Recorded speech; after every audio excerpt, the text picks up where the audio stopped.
For most of the past decade, McKinsey has actually staffed its own office in the BBC. But it is not the only firm involved. The list of the BBC's external advisors is a who's who of consultancy firms in Britain. They have helped draft the major policy documents of recent years, documents which have defined the very structure of the corporation. Managers complain that a consultant is always there at their elbow.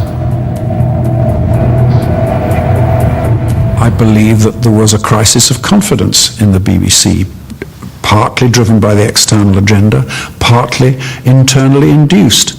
There was a lack of belief amongst governors, amongst senior management, that the management was really up to it there. And so then came a whole era of second guessing for our consultants. Look at the proportions, look at the size and the complexity of this business, and also look at the huge changes the BBC has been going through during the last 5 years.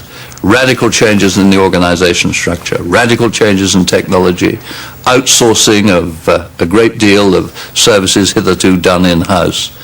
All these are things that legitimately benefit from an outside view. Broadcasting House in central London was once full of studios and programme makers. Now it is home to the expensive offices of managers and policy strategists.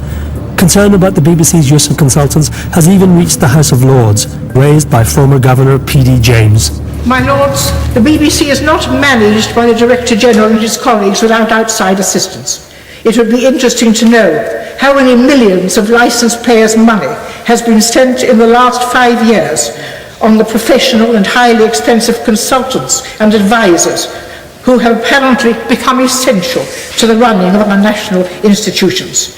I suspect that the figure is somewhere in the annual accounts, but I have never been able to find it.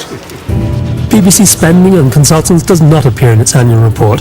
In fact, it is some £20 million a year, more than 200,000 licences, half on strategic consultants alone.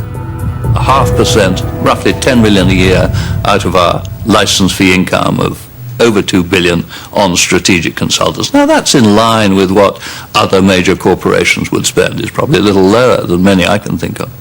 But that's only strategic consultants. How much do you spend on other consultants? Another 0.5% perhaps? Overall? Certainly not more.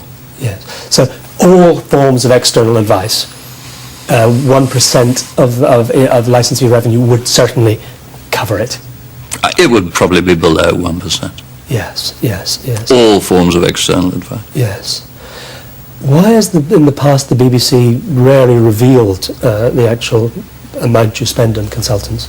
Well, we were probably a little coy about it, but I don't think we have any reason to be ashamed of that number.